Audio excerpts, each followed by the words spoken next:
So, third section of today's topic is what they call the land documentation upgrade. Is a trap. In this section, this is actually pure info. Look at how they'll come. Ogatunde will come to you and say, Madam, with just 500,000, I can actually get you a government consent. With actually 300,000, I can get you a C of O. With actually so amount of money. And they will make sure that the amount they are calling for you is very affordable. You know, we Nigerians, we like it when it's affordable. Not minding the originality. Okay, not minding that thing that is affordable. Is it actually the price? Or is someone trying to just take that little money from you? They like to go with the low amount so that it looks so presentable and looks so, you know, something that is acceptable to you. So they will come with that very cheap, affordable price. They will come with, like I said, when they tell you that okay, they can do this thing for that amount of money, bam, you pay the money. Part of it that after you pay that money to the account, you keep waiting day from day down to weeks from weeks down to month from month is years to years. Now in 2 years you have not actually seen the soft copy or the physical copy. You will keep calling, they will keep posting you, oga, we are coming, you know, Nigerian issue, this on that one. You know, this is how it all starts, and by then you have nothing to say about it because your money is what is gone. Otilo, remember these things, please listen attentively. No land in Lagos is very cheap or very affordable. If you look so good, my brother, my sister, it's fake. I remember that governor's consent can only be gotten with a solicitor, which is a lawyer. It cannot be gotten by Omonile. Omonile that doesn't know any law, that is not a lawyer. It cannot be gotten by these people. The only people that can get this process are lawyers. So when an Omonile is promising you that he or she is going to get this thing for you at 500,000, 300,000, no matter how affordable the money is, run, no, now fake people. And also, okay, let me list this. It's called the demand in timeline. You have to demand in writing. Give a timeline to write out everything you want. Okay, whenever they are doing this, you give them timeline. Within that process, be doing your research. So that's, they won't know that you're actually running your own research behind. Why you are just delaying for the payment or trying to tell them, okay, hold on, my transaction is not going well, my bank is having this issue. Meanwhile, you are doing your own research behind. That is another tactics I will always chip in for you to always practice or try to do. Okay. The fourth section of this topic is what we call the FOMO pressure. Practically, this is actually a marketing aspect where these people have learned.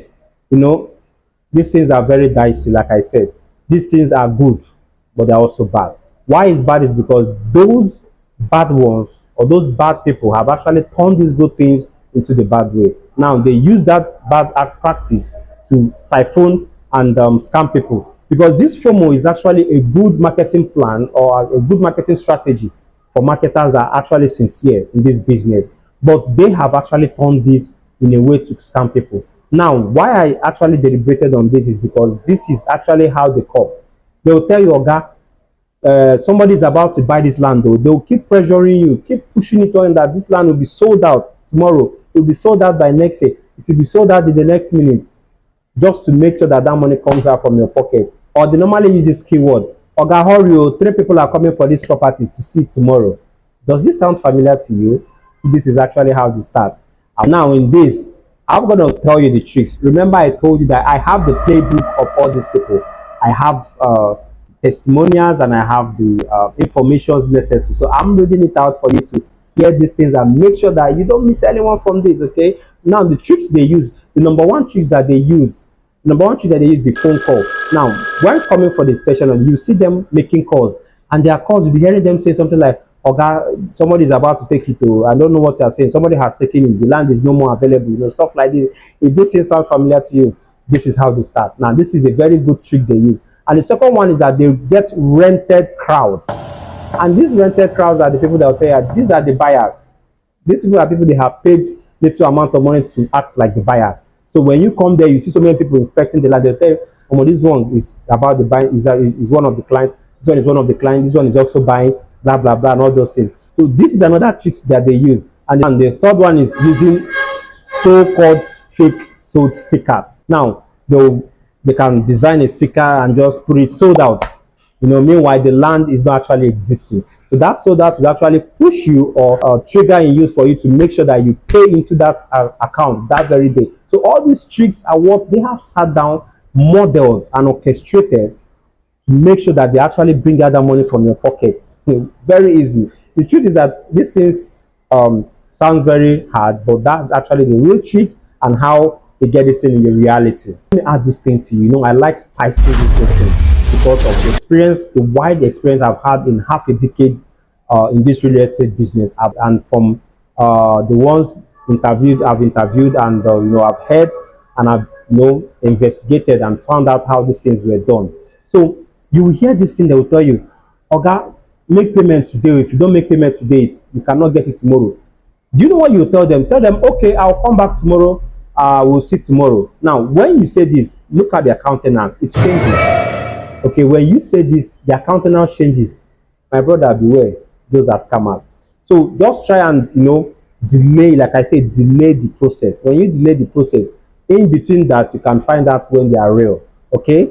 Now, to make this thing very, very interesting, the curious way of this is that these people, these particular people, you see these particular people, they have scammed you, and they'll still be the ones to tell you, they'll be sympathizing with you. They'll be so, sorry, oh God, don't worry, let's find out. I'll find out the person. I'll know how to find out the person. Just pay me this money. Let me go and tell this person, I know this one, I know the ballet, I know the king, I know the whatever it is. They'll try to sympathize with you and make sure that they get into that, in that period or in that state of mind, they are confused, they are filled with confusion. So they can easily manipulate you. So just be very careful. Be very, very careful. Because at this moment, they can actually get more money from you than they ever did. Diaspora clients and even people living in Lagos, or should I say Lagosians. So let's see how this trick works. I'm gonna, like I said, the playbook is right here in my front. So I'm playing everything one after the other. So look at how this thing happens. Maybe out of frustration, a scam client comes online and be like, oh, I've been scammed. What's a day, out of looking for sympathy. One person, they call themselves the land recoverers. The next thing they will ask him, Oga, DM me, I know who scammed you. Oga, DM me, I know who scammed you. Now then be that, if you ever DM them, you are gone. In fact, you will even lose more than you have lost. So make sure that you know this trick. Now, okay, now in this process, they will demand money or monetization to do what? To track the scammer. Now imagine a scammer tracking a scammer. You reason that very well now. So they will actually get this money from you and tell you pay a certain amount of money that we are going to track. What are they tracking? Nothing. In fact, if you pay that money, you are double what? Scam. So make sure you don't even fall such kind of cheap victim. Now to wrap it up for today, if you are one of these victims, make sure that you contact me, or if you have a lawyer, contact your lawyer or the security agents, EFCC and other agencies involved in land scam. Make sure you don't waste time so that they can swing into investigation and get the scammer. While you are delaying trying to make inquiries, your money is going deep into the air. So make sure that you contact me or send questions or whatever things you think that you can chip in into this. Make sure it gets to the comment section, or you can DM me. It's not that kind of scam DM me. Just make sure that you DM me for inquiries, okay? And stay tuned for the next topic coming up, and it's going to be a wonderful one. In this topic, like I said last week, it's going to be much more interesting because to watch more, subscribe. You're waiting on the long thing, and make sure you do so. Please, is your broadcast land scammer, Obi. Stay tuned. See you next time.